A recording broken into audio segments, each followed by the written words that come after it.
Good morning, Kristen. How are you? I am great on June the 3rd. Yeah.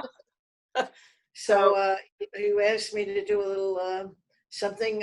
We usually spend a few minutes once in a while doing something on the spirit of joy, joy for Jean. yeah, yeah.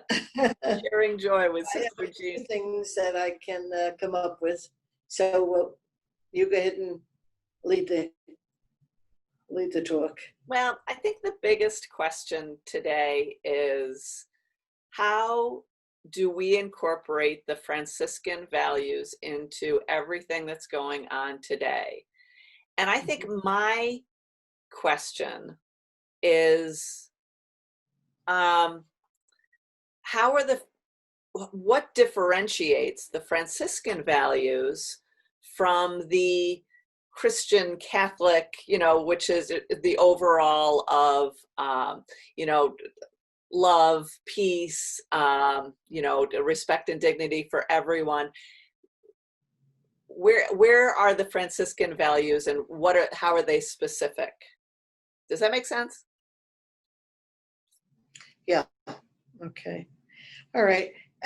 Well, can I start with a little prayer? It's a morning prayer, You can start with whatever you and start. we will lead into that. Okay. So every day, I'm going to really speak as myself as a Franciscan for 69 years. Everybody has different ideas about how life should be for them, but we do have rules and regulations. So there's certain things as a community and we all observe. But we have to remember that everybody has a different background and everybody comes from different space. And I'm an only child, and I was very close to my mother, and whatever she said, I did. I think I was a pretty good daughter. Anyhow, she laughs and rolls her eyes when she heard me say that. Right. But anyway, she's up in heaven looking down on me. But it's because of her and her values that I came to this community with, knowing that St. Francis was a radical man. And when he started all of these ideas about poverty and the vows of chastity and obedience, he was very, very, very radical with poverty, that we should own nothing, that we should be giving away things. And I think that his ideas were so implanted in me, and that I really, from the first grade, God gave me the opportunity to go to a Catholic school. And I had the Franciscan sisters. And I want to tell you, that inspired me because I saw that they were very dedicated. So dedication to me was a very, very important thing. To be dedicated to something that you are going to do for the rest of your life is very important. And I think if we do that and continue our life out with doing these things, we will really find success and peace and happiness. With all that's going on in the world today, there is so much disruption with everything, but we have to see a balance. I think the word balance today is very important. We have to see a balance of the people who maybe did not have opportunities in their childhood or whatever. I mean, I was an only child, so I wasn't spoiled, I have to say that. And I started working from the minute I went to high school, and I worked in a Catholic hospital started by our sisters of St. Francis. They came to Poughkeepsie with $5, and they started the hospital. And I just was drawn to that. And I always wanted to be a sister, and definitely a Franciscan, although I came about looking into being a cloistered Carmelite. Could you see me keeping quiet? No. But I'll tell you the truth, right now I'm going through being in a cloister. Yeah. As one of my priest friends says, don't look at this as being in prison. Look at it as being in the cloister. Yeah. So there's two ways you can look at everything. And so we did that. Well, I'd like to start with this little prayer, which I said this morning. And as I said, I dedicated my first hour to everybody that would be hearing us today. June 3rd, the month of June is dedicated to the Sacred Heart of Jesus. Now, I don't know if you can see this picture, but the Sacred Heart, my mother had great devotion to the Sacred Heart. June 13th is a special day for me. My father was severely burnt on the job in the New York Department of Transportation. He was a mechanic, and he unfortunately he caught on fire and was first, second, and third degree. And he went to St. Francis Hospital on June 13th, and he was there for 3 months. We did not think he'd make it out of the emergency room, but through prayer and my mother's dedication to the Sacred Heart, it was the feast day of the Sacred Heart and St. Anthony that day. So we never forgot it. And you know, another thing that I'd like to mention, I was working with a sister in Staten Island in the infirmary. I'm a nurse, so I was working in the infirmary. And a call came through to the infirmary, and I wasn't there right then and there, but she took the message that I was to be go immediately up to the hospital, that my father was dying. He was seriously ill and had been in a fire. So when I got back to the infirmary, she already had everything in place for me. So it shows you how a friend and somebody that can help you, we all can help each other. We're all meant for each other. The world is really small, whether we believe it or not. So she had everything arranged. And do you know that she's 90 years old today? And she told me, well, she didn't tell me, she calls me every June 13th. June 13th, she calls to tell me that she has said a prayer for my father and myself, because she remembered that was a very serious day. So, see, tragedies happen to all of us in some way or another. And same with what's happening right now with this virus. Do you remember that back in 1920, that was when the other virus came about, and the children at Fatima were involved, and they died during that session. Now, wouldn't you think that these good kids, you know, you wouldn't, if you don't have a lot of faith, you would say, well, why did they die? So they died, but we look at that now as 100 years ago. 100 years ago, these children died, but they were given the vision of Our Lady. So, you know, so there again, I'm saying keep that idea about being balanced. Balance is a very important thing during this particular time. If you recall seeing on TV the other night, you're seeing all the violence, so that's the bad side. But we are also seeing astronauts who went up and have brought us hope for the future. And I am going to read a prayer of hope before we end. But if we do not think more broadly, we will really get into depression and all these things that you got to need a psychiatrist. But if you follow along with knowing that everything has a purpose, and it is generally speaking that when we go through hardships, that's when we learn the best lesson. So although my father was severely burnt, he made it through my mother's prayers and knowing that he could do it. He was only in his 40s, so he had his age in favor of him. But many nice things came out of that. My father got better, and he taught my mother to drive. Yeah. And then they spent their retirement 3 years in Arizona. So it would have never happened otherwise. So you see, there's always some good that will come out of it if we look in a positive light. But you have to have a positive attitude. If you keep saying, you know, how bad it is, and there's so much on TV that is strictly saying that every day, the anxiety, the depression, and being alone, but they also say that we can do this together. Right. So you see, my friend, Sister Mary Joseph, was very positive thinking, and every year she calls me to say that she remembered me. So isn't that a nice feeling to know that somebody does remember a tragedy that you went through and how we made it through? So I always think of that, and I hope that this message today, that you will especially try to keep a balance between what is going wrong and what can improve. So with that, I just will read this little morning prayer. My God, I thank you for protecting me through the night. I praise you and give you thanks for all the blessings you have bestowed on me. In union with Jesus, I consecrate to you all my thoughts, words, actions, joys, and sufferings of this day. Mary, my mother, bless me this day and protect me from dangers. My guardian angel and all my patron saints, pray for me. Amen. Now, I did mention that today was June the 3rd, and I have a little calendar that every day of the year, it has a special prayer on it. And this happens to be June 3rd, and it's the feast of St. Charles Luongo and companions. I'll read what the Pope says about this, because there's a message here from the Pope every day. When a person truly knows Jesus Christ and believes in him, that person experiences his presence in life as well as the power of his resurrection, and cannot but communicate this experience.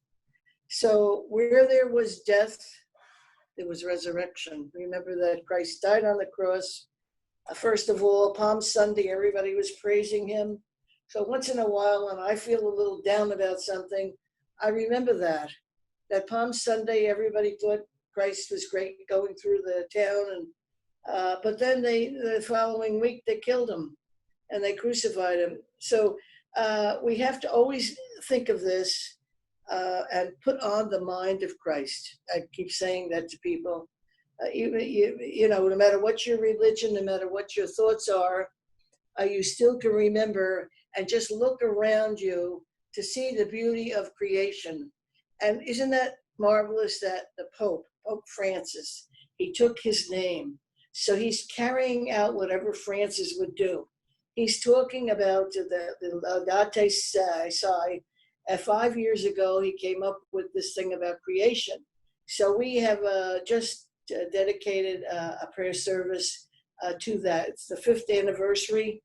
And to just think with all of the problems and all of the things that he's doing, he is thinking like Francis. He took his name for a reason. Francis, as I said, was a dynamic, a very, very powerful person. And just look, one person. Francis was one person. The influence that he had with creating a community of people who wanted to follow him. So I think that that's really what stimulated my interest from childhood about becoming a Franciscan. And of course, I had the edification and the wonderful example of the Sisters of St. Francis. And so I wanted to be like them. They were very dedicated. They were very much interested in helping you as an individual. So you see all of these good qualities.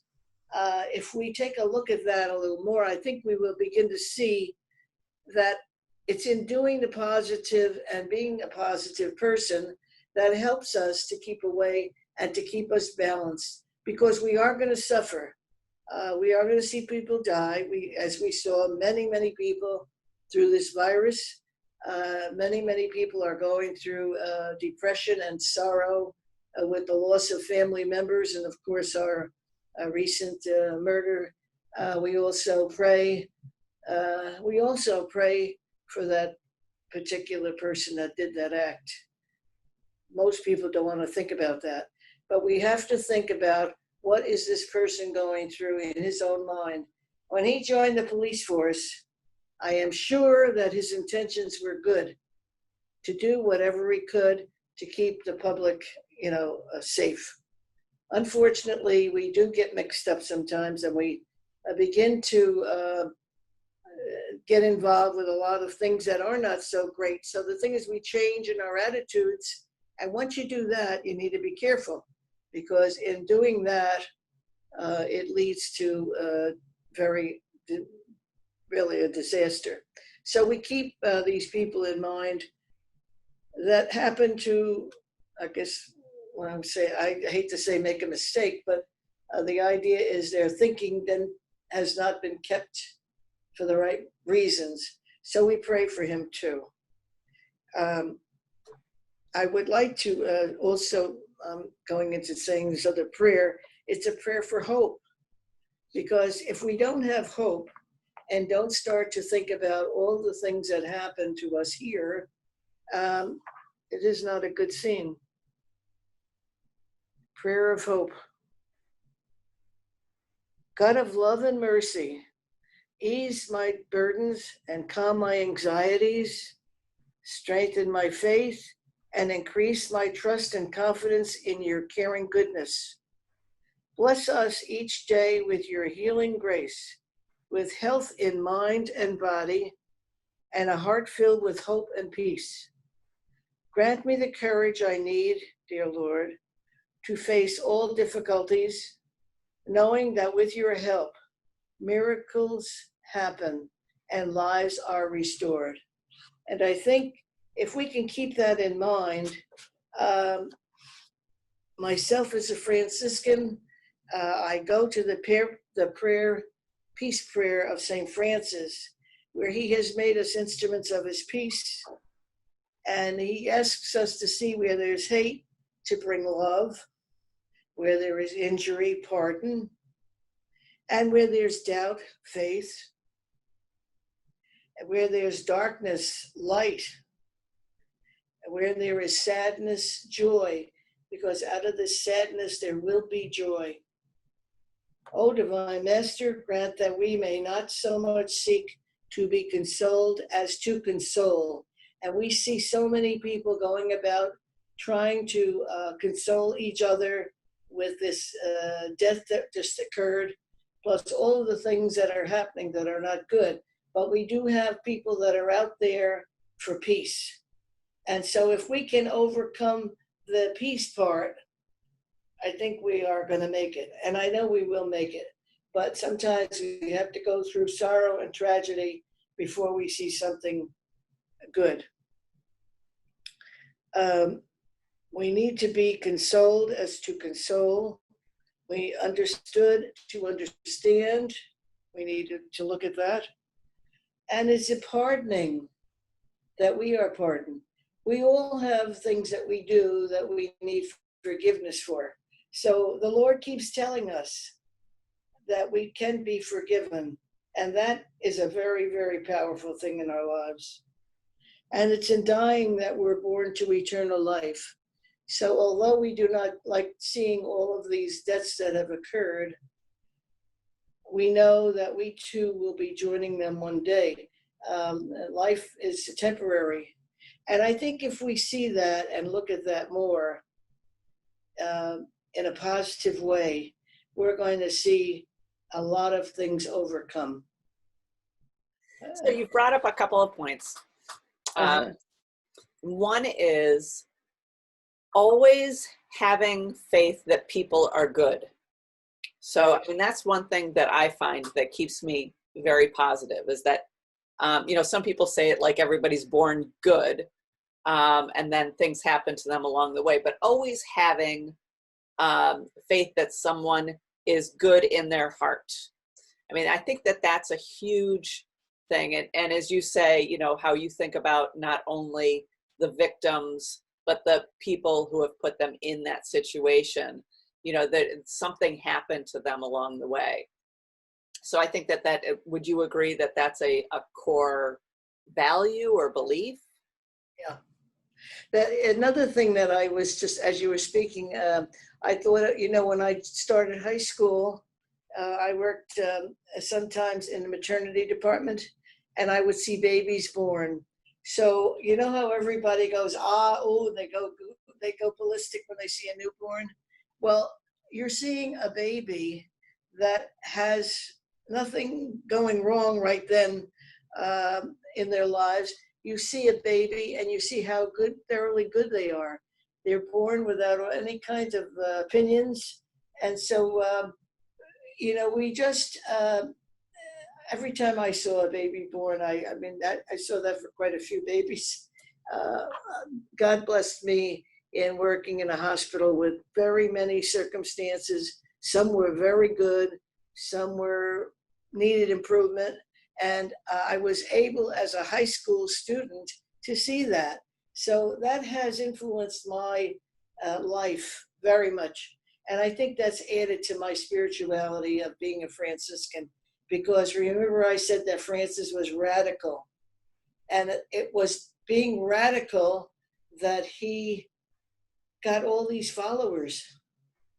When you think about it, all these young men that followed him because they wanted something good. They wanted to be able to help other people. I mean, and we see a lot of our youth, we have to give them credit. In this day and age, a lot of the youth are trying very hard to help people, especially those that are living in poverty. They're going through, even little children on TV, they're showing 5 and 6-year-olds who are making packages to send to poor people. So there's just something about it that maybe we have to go through this crisis to raise ourselves up into something else. This past Sunday was the Feast of the Holy Spirit, Pentecost Sunday, and we had a lot of inspirations coming out of that, of things that we need to do to improve. And I think that right now, today, you're going to start to see many, many things coming out of this tragedy that happened. It is not easy to see that unless you really think that way. Yeah. And I say, put on the mind of Christ, in that you begin to see how things that are not good can overturn and be good. So I say, as a nurse, we have a lifeline, and I call it the EKG of life. And you see that it goes up and down like an EKG. And it's when we hit that high point and go through a crisis that we will eventually be able to solve it, and the world will be a better place. I think if we can put that in our heads more, we will begin to be more positive. Yeah, having the hope. Yeah, the hope. Mm-hmm. Another thing is, treating each person as an individual. So respect and dignity for each individual person. One thing that I'm finding lately is people tend to throw people into groups. So anytime you take a group of people and you throw them into a lump and you label them with anything at all. So I can say this with sisters. So when I came to work for the sisters, I really didn't know what I was getting into, but one of the first things that I found out was that you are all individuals. Even though you have this core belief and teaching and everything that you go into in your life of service, each one of you is an individual.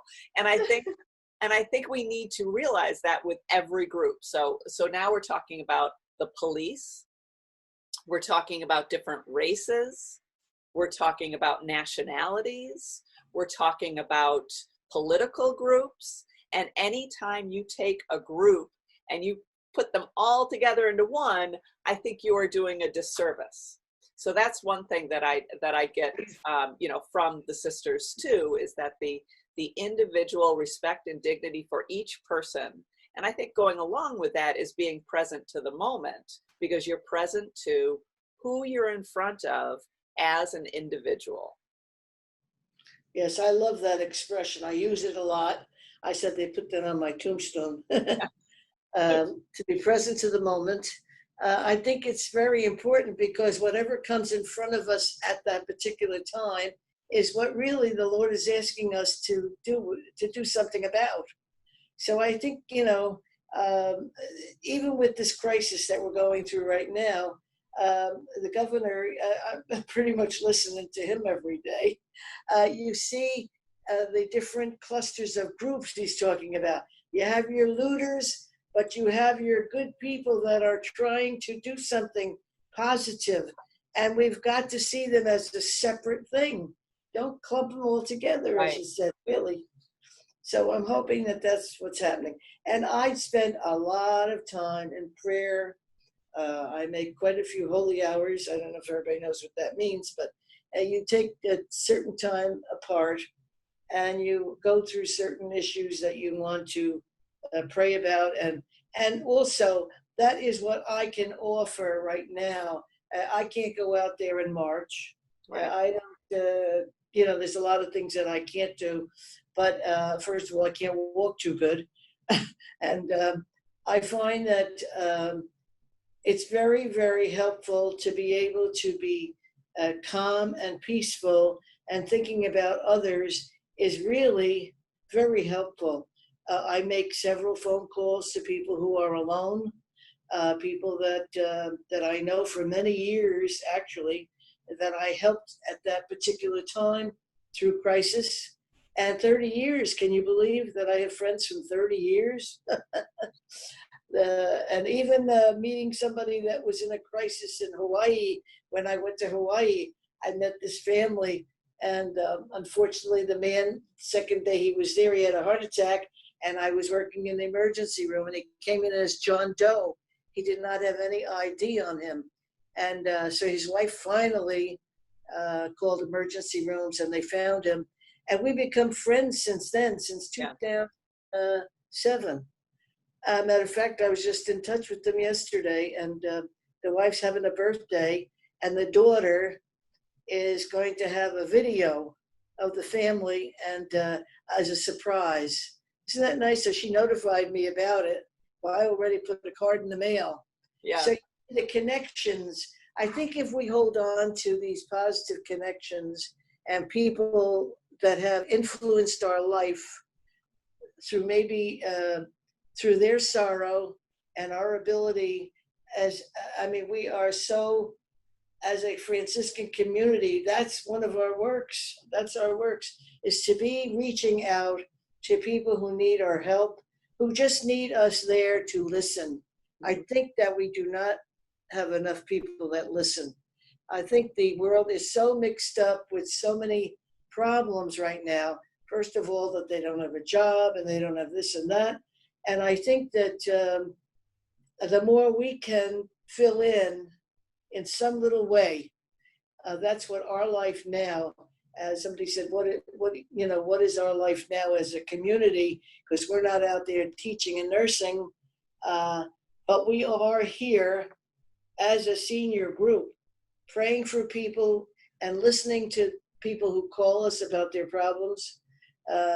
Not that we are personally going to solve them, because you solve your own problems, but that you can listen and be for people.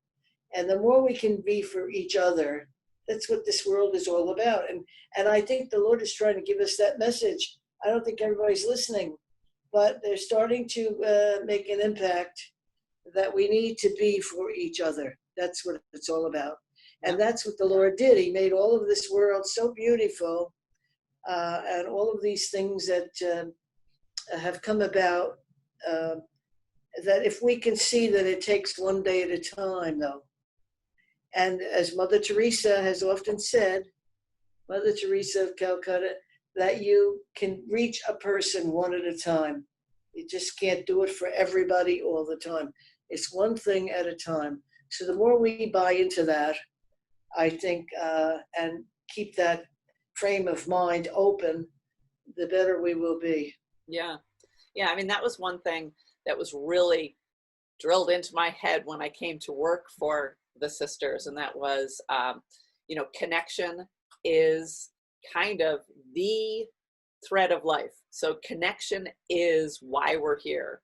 And then relationship. I can't tell you how many times I was told that. And it was always 3 times. It was always relationship. And then, the sisters live, the values. So I've talked to you about this before, how, you guys don't talk about your values all the time. You live it, and you are the role models. And I'll never forget when the leadership team was on this long hallway, and I would, just have a quick question or something like that. And I'd go, and the doors were always open. And I would just peek my head in, just to ask a yes, no question, and everything stopped. If it was the general minister or whoever it was, they would put everything down, get up from their desk, go to a little table that they had set up with chairs in their office, and sit down and say, what do you need? And, make me come in and sit down, even though I just had a quick question and I didn't want to bother them because I knew how busy they were. But it was setting that priority. And it's so key, and it really influenced me, that no matter how much stuff you have on your desk, matter how much stuff you have in your calendar and the things that you have to get done, this is the priority. This is where you need to be right now. This is more important than, than tasks. It is that connection and that relationship. So And I don't have think to people say realize you do it well. You do it well. Oh my goodness. I go on to the office sometimes, and I'm anxious or troubled about something, and I sit down, and there is Kristen. God has put me in the right place at the right time. Keep that in mind for your own life. As you said, you managed to get this position. You had no idea that you were going to influence all these people. And we have to look at Mother Mary Ann as looking as a woman who had courage and determination. She was a very determined person, but how she influenced other people and other sisters to bond with her and to help these people who had no other help. The leprosy was a horrendous disease, and how she gave her life, and other sisters went to give their lives of trying to be of service to someone that was just more or less just thrown aside, that they were no good because they were diseased, and how influenced she could be, like Francis was. Yeah. She definitely fulfilled Francis's expectations. Yeah. So I just feel that we are so lucky that we have people that God has put us in touch with that have, and we help each other. We help each other in life. And so I can't ask for anything better at this point of my life, 69 years in the community, that I am so blessed now. I have done many, many things, which we all have assignments that we go to, but I was very, very influenced in so many ways and doing so many wonderful things in 69 years that if I pass out tomorrow, I'll say, thank you, Lord. So that's what we need to look for. We need to look to see what we do that we would like to be proud of something that we did that was helpful to someone else, because it's in giving that we receive. Yeah. Okay. Always thinking of those words of Francis. So again, just I'm thinking about reaching out to that person who has no idea about the Sisters of St. Francis, or no idea about what you do, and the present to the moment, not only with the person that you're with, but the present to the moment of where we are in the world right now. And as a community, what can we do? What can Franciscans do? So one thing I was thinking that I thought might help this is, so when you spent your year with the sisters learning about being a sister before you took your vows, okay, I know that there was a lot of scholarly studying and a lot of things like that, and I'm assuming that during that year you learned a lot about being a Franciscan.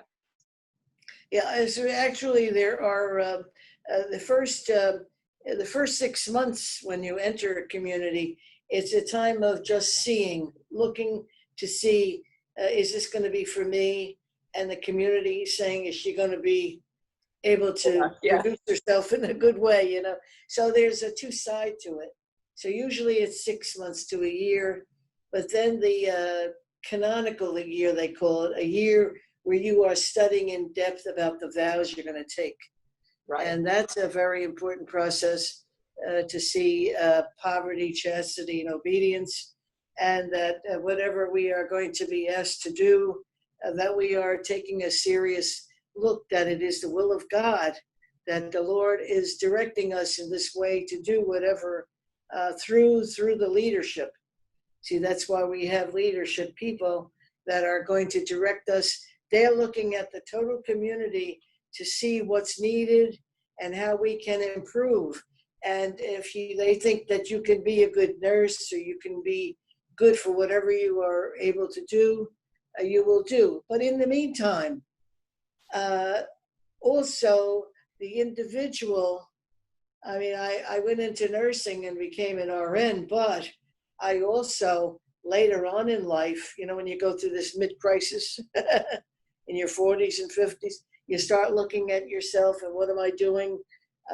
So sometimes we get ideas about other things we could be doing that would be very beneficial to others as well as to ourselves. So then I switched into doing works with being a parish nurse. I was always keeping the healthcare in mind. My whole life was in healthcare. But the idea is that helping other people to come forth with their abilities. I mean, we started many groups of people through Catholic Charities. I worked with them, and then I worked in parishes, giving them the idea that they can be of service too, like yourself. In your position, you could be doing a lot of things that you don't even realize. But there's a reason why we are put in places we are. And I am totally great at talking about that. I talk to a lot of people. And also, I work at the museum, and that's really my only interest, is to be there for others who come in and they tell you what some of their horrors and some of the things that are happening to them. Some of them that, going through many, many hardships. But that to me is really much more of a role than being a bedside nurse right now.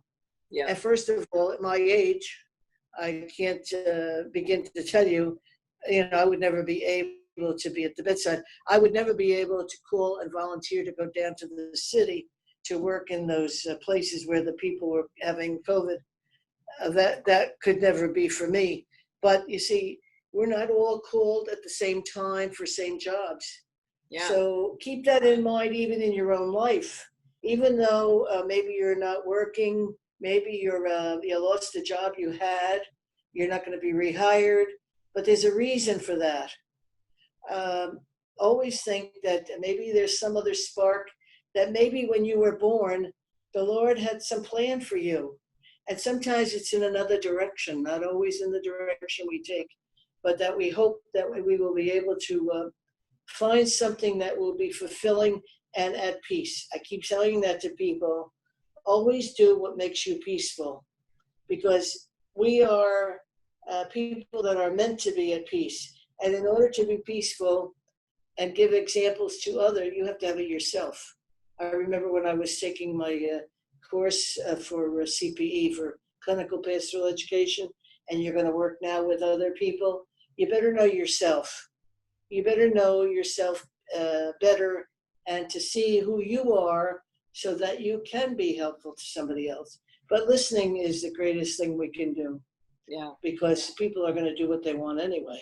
Well, I was curious to see if you had thoughts on, if someone was to become a Franciscan sister today, would those lessons have changed between 69 years ago and today? But you've pretty much said already, I think you've added to that you would be looking at a person as to what their gifts are, as to what they could offer. That's right. In the beginning, when I first came, I had been working at the hospital, and the administrator was a sister. She said to me, "Be sure you ask them to put you in nursing," because she said I was a very good nurse's aide during high school. And I thought about it, and I said, yeah. But I went to the community with the idea that whatever they felt that I could be of service, I never made myself be set down in my own thinking of what I thought I was going to do. It was something that I had experience in, but fortunately they did put me. But a lot of times sisters come to the community and they think they want to do this or that, and they go into something they had no idea about it. They get shoved in a classroom. You're looking back in time, but times do change. Thank God. Change is the only thing we have. but you can be changed in many directions. And also, one thing that's good in the community, because early on it was rather strict and rigid, but that has changed. Okay, that's the part that has changed. You have an opinion. They treat you now more as a person, so you're not just a number. And filling in a position that, like, I was sent down to Staten Island to work with the children as the nurse in the infirmary. When I got there, the sister that was doing the position wasn't gone yet to another position. So I got put as a house mother, taking care of 30 boys, for a period of time. But you see, that was a good experience too, because it was something that I had no brothers, and I was a nervous wreck as to what size pants they should need. I didn't have any of that stuff in my life. So in a way, things, as you're saying, over time in community life, there's been many, many changes. Now, as I said, you have to keep a balance, because sometimes what you think is right may not always be right for you. And that's why we have leadership. And even if they're not right, if you do, see, I always go back, you've got to go back to the religious training. The Blessed Mother, when she was a young girl, she was told that she was going to have a baby, and she wasn't married yet, the Blessed Mother. And here she was going to be the Mother of God. And she said yes. So I always look back to that. No matter what I ever was asked to do in community, I was always with the idea that if you say yes, something good is going to come out of it. And it has many. I could write a book. And somebody always said to me, why don't you write a book? Oh, they're insisting on me writing a book, because I've had many, a lot of experiences in different things. So that's the point about being a community life as Franciscan today, is that we have a lot of opportunities. That's why I keep saying, question mark, why aren't more girls looking to the religious life? But you see, there are so many walks of life today that there weren't those opportunities back then. Right. You were either a nurse or a caregiver, child caregiver, or you were a teacher. So now there's so many opportunities that are open to people. So we would hope that young women take a look at that. But there's so many things going on in the world that sometimes people do need to sort it out. And I think that the more we can take time for a little bit of privacy, a little isolation, this isolation isn't as bad as we think it is. Because I was talking to one of our associates the other day. She's so used to running around and doing so many things, Alice. I know what you're talking about, yeah. Going and giving out communion on Sunday at the church, at the hospital. She's involved in 2 parishes. She's doing everything. But her house, she hadn't paid no attention to her house. So sure, because her daughter lives out in Oregon. So she's, doesn't even have anybody around. She's alone.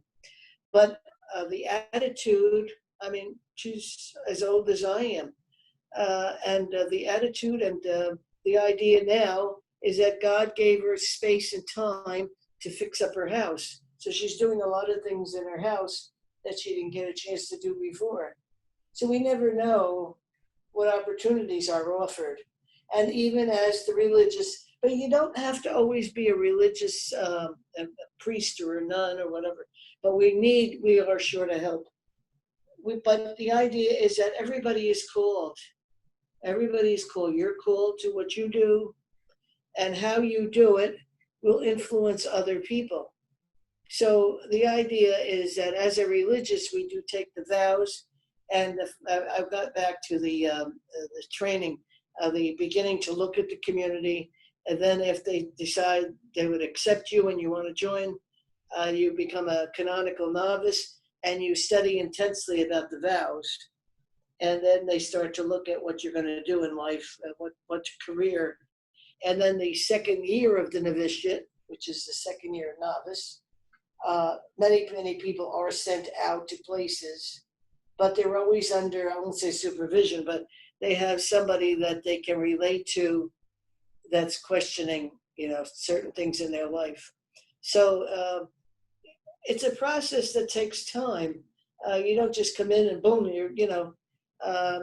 so that's what's important, I think, for people to take a good look at if you are ever considering the religious life, is to take a good look at what is the Lord really asking of me at this time. You will know your interior life will tell you. Your heart will let you know what you need to do. I was very fortunate that my life started very young with what I wanted to do and what I wanted to be. And so that made a big difference in my life. But my example was my mother. My mother was a very devoted wife. My mother was a good worker. My mother worked at IBM. She never took a pencil. She never took, and a coffee break. You should hear, she used to say to me, they no sooner come to work and they're at the coffee machine. So she was a very good example. And I know that I followed her. So we do follow by example. And that's what they did with Francis. Francis was radical in so many ways. And when people out there saw that, these young men wanted to be like Francis. So the community grew and grew and grew. And it's only by example. Right. It's only by your own interior being. I mean, look at the trouble he had with his father. I mean, he could have been very wealthy, but here he was stripping himself of everything, and they thought he was crazy. And he went through a lot of hardships. He was in prison, and it gave him time to think. And then he got the vision of go build my church, not by bricks, which he started to do, but by reaching out to other people. And so then the community started up, and he would require to go out 2 by 2 so that you wouldn't be by yourself, which was a good idea, I think. So how we grew over the years, I mean, you're looking at the 13th century. Yeah. And how the community is still going and growing. The Franciscan community has grown a lot. And I had some good directions too. I had a sister that was my first grade teacher. She kept track of me practically my whole life through high school. And, she'd meet with me and we would talk. And it was just a consolation and a stamp of approval that this was what I should be doing. Mm-hmm. So you see, people come into our lives for a reason. And I think the more we outreach now in this time of trouble to our neighbors and people that are alone, if there's just a word of comfort that we can bring them if they're down and out, I think we need to be, as I said, balanced, taking a look at what is happening, but that this too shall pass. Yeah. And because we've had many, many crises in the world, and the Lord puts us through it all if we have trust and faith. I'm finding it really interesting that, during this time off, I've been able to do some trainings, and one of them, I've been doing a few with a gentleman who's downtown, and he teaches leadership skills. And it's it kind of is radical thinking. So what he's doing is teaching emotional intelligence and empathy and things like that leaders, business leaders, can incorporate, and he recommends they do incorporate it into their business model and into how they act and how they relate and things like that for success.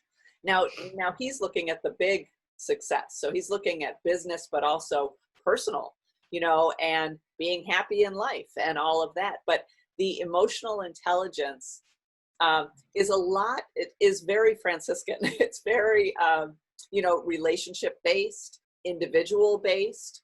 Instead of being the leader that's telling people what to do, you are creating that connection and you're creating that team one-on-one and in groups, and talking about how, we all have feelings, but what you are is your actions.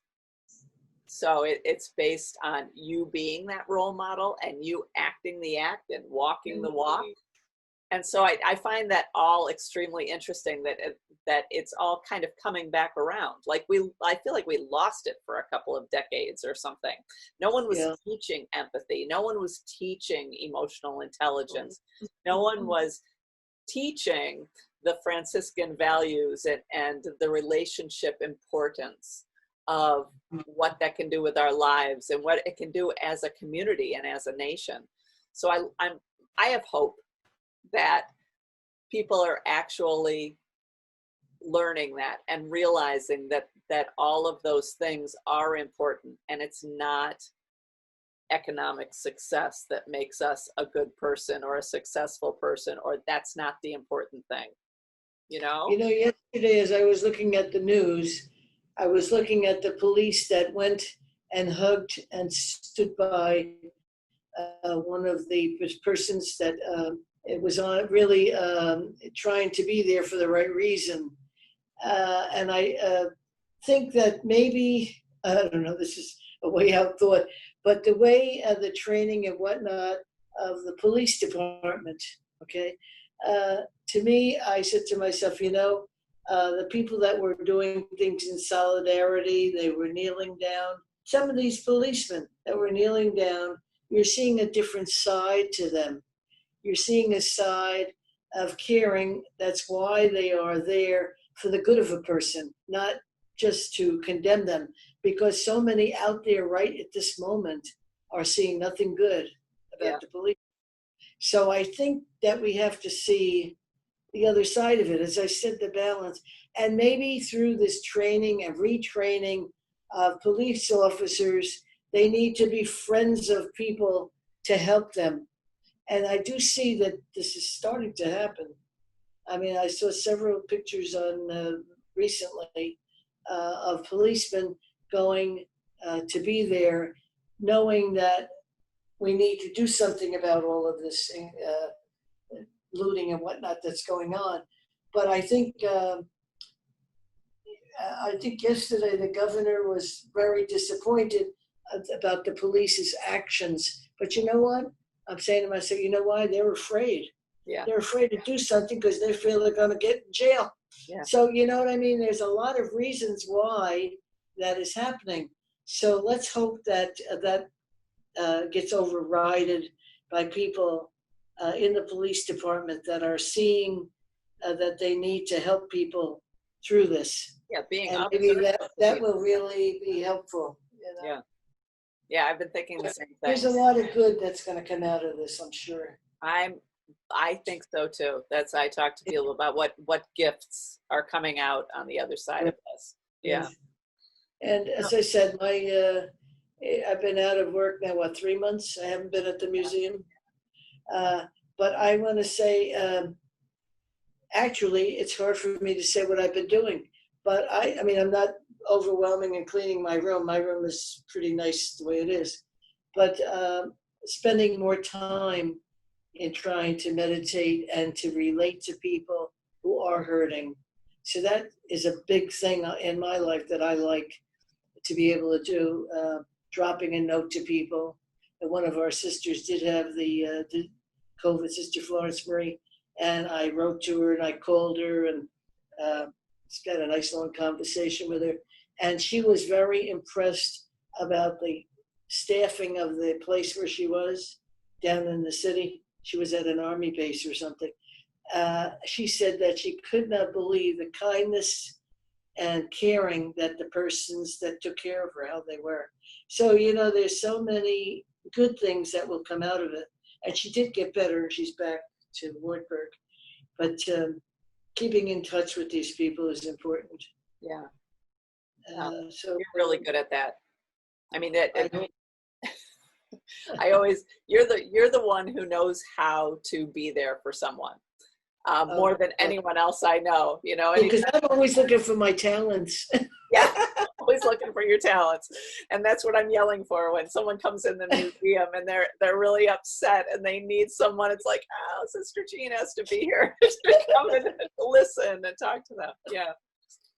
And you're always there for me, so that helps. See, that's what I mean. It's that sometimes because I have problems too. And so it's so wonderful to come to work in a place. And hopefully this passes on to other people in their positions and jobs. I think that you do see that a lot of times with these programs that they have on about the boss coming undercover and how they try to improve. I think that's wonderful that they would try to listen to the people that are working for them. So it's, not always being the top level, but to be there as just a human being. That's all God is asking of us, to be for each other. Right. And I am very, very grateful. I keep saying that. And you people do so much for me. So it's a combination, Yeah, we got a good team. We definitely do. We have. Yeah, I thank God every day when I get up. Thank God. Yeah. So Wow. I hope that that we'll be able to get back to the office. Yeah, I think so. Just waiting on the county and figuring out what phase we're in and what does it look like, and we'll get it all worked out. Okay. Okay. And then we can laugh, because we didn't even talk about joy. I mean, you did bring up Francis things, but that's one of the things that I think really separates the sisters of St. Francis from other sisters, is that the joy that you guys incorporate into what you do, and the celebration, and making sure that not only are you there for someone, but that you can bring joy to someone. Like that becomes one of the key things. Or, maybe you think of that as a challenge sometimes. It's like, how do I bring joy to this person? Yeah. Yeah, some people it's pretty hard. Yeah. But there again, it's good to identify that in your head, that if it's somebody that no matter how you try, they're never going to be a joyful person. But you know what, Sister Rosaire, who was a great counselor to me, I miss her terribly. She died here. She always said to me, Jean, don't make somebody else's problem yours, which is very true. Oh, yeah. If somebody really is a personality problem with who they are, or, you don't know the background of everybody. But I try to always think of that. Remember that people all grow up in different ways with different families. And you have to understand that not everybody has opportunities that you have, So that makes you more grateful. I'm very grateful every day that I can, be the person that I am. And I'm trying to improve every day, but sometimes it works, sometimes it doesn't. Yeah. Some days are better than others. That's what I say. Yeah. So now I'm about to go over to the computer, which I hate. Yeah. And pick all of the messages and all of the requests through the St. Mary Ann Shrine. We have many, many people asking for cures, for strength in their families, for financial problems that they have. So I did notice this morning, I went this morning and looked, I didn't do it last night, but Vicki puts them on the computer, takes them and puts them on mine. And now I'm going to be writing them out and giving them to the sisters who have offered to pray for these special intentions, which is wonderful because I try to do a lot of it myself, but you can't do it all. Yeah. So I have to always reach out to others, Yeah. So I'm going to be doing that today. So while I have you on camera, can you tell me what it is that you tell people when they are looking for a miracle? When they're looking for a miracle, some people come in to the museum even who are in tears that, please ask for this miracle. All right. Well, I say that it may not always be a physical miracle. Sometimes God's will for us is not always that you're going to be 100% in good health. For those that have an illness that is incurable, we can pray as much as we can. But the idea is that if you are not physically cured, you have learned to accept what has happened to you, and that makes you peaceful. Peace is the essence of it all. Peace is the essence. You're not always going to be cured.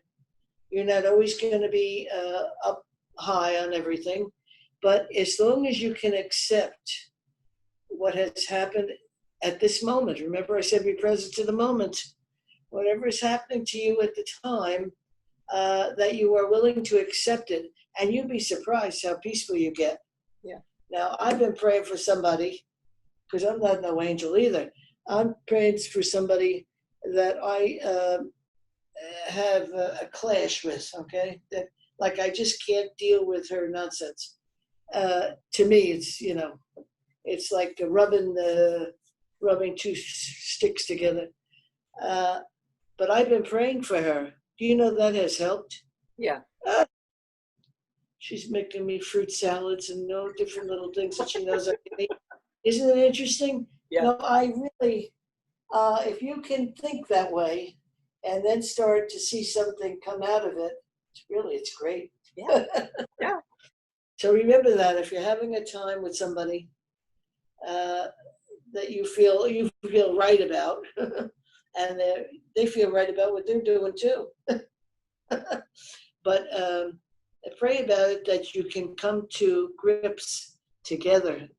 That's what the Lord is asking. Not to always be thinking you have to be right, but that you are going to be trying to meet on good grounds and trying to be there for each other. That's the answer. That's why we like to call Marianne the patron saint of hope and healing, because what she can provide can be hope for the future, and healing, which could be personal healing. It's not always physical healing. It's that peace. Yeah. Yeah, I do tell that to people when they come in, that are so strong with the idea of a miracle. So I said, do you know it may not be a physical, and they're looking at me. I say, you may not always get a physical healing, but if you can accept what God is asking of you at this time of your life, because whether we like it or not, we're all going to die. I mean, that's for sure. But we have to think ahead and try to come to grips with acceptance of what is happening. That's why I say, go with the day, go with the punches. We could have an entire hour conversation on the acceptance of death and life as being temporary and all that. We should do that sometime. Right. Okay. So, well, thank you. It's so nice to see you. Yeah. And thank you so much for your flowers. See, they always do some nice things for me. Those flowers are still living. Yeah. I change them every day, and it's so nice. And I had them in front of Mary Ann in my room. I have a picture of Mother Mary Ann, so that she will get us through this. Because when you think about her and the leprosy and people that were definitely going there to die, she tried to give them some quality of life. Yeah. Do the best that she could for them wherever they were at. If they were on the throes of death, some died right away, but a lot of them didn't die right away. So, and she was such an inspiration to the sisters working with her. Yeah. Then when you think about it, her example to others has a lot to say about it. Yeah. That's what I'm saying about the people that are working out there, trying to resolve people that are looting and all that kind of bad stuff. But there's a number of people that are peaceful and trying to do the right thing. So I think I didn't listen last night, but 9:00 last night, David Muir and a couple of other people were getting together to talk about what can we do, which is true. I mean, how are you going to solve it? You have to have a program of some kind, Yeah. So yeah, and it's just one thing that you just reminded me of was how you said Marianne gave her life, and we say that, and people say, she's a saint and she gave her life almost, towards the martyrdom of sainthood.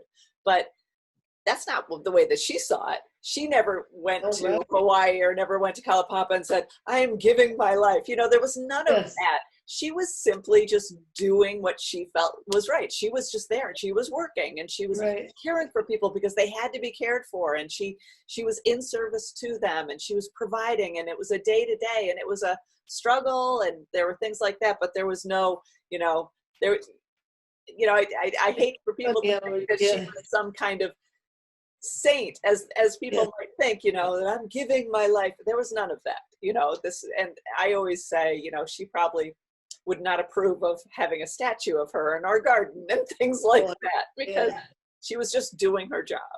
Yeah. Right. Yeah, just doing your job and being who you are. Actually, that's the answer.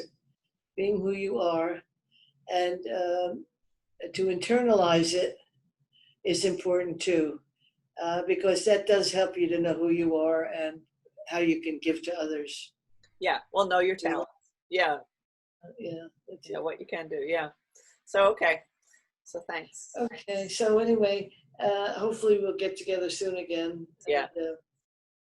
And remember that it's the month of the Sacred Heart. I don't know if we can see that or not. Yeah, we can. Yeah. I have this in my room. As I said, I got devotion because of my mother. My mother was very devoted to Sacred Heart. So anyway, have a good day, and I'll be praying for. And I did pray already for her, but I hope, and I was hoping that the Holy Spirit would inspire me as to what to say, a message for people out there that are struggling, day to day. So let's hope. Let's hope. Yeah. Things will be improving. They will improve as time goes on. Yeah. Okay. Take care of yourself. Yeah. All right. God bless you.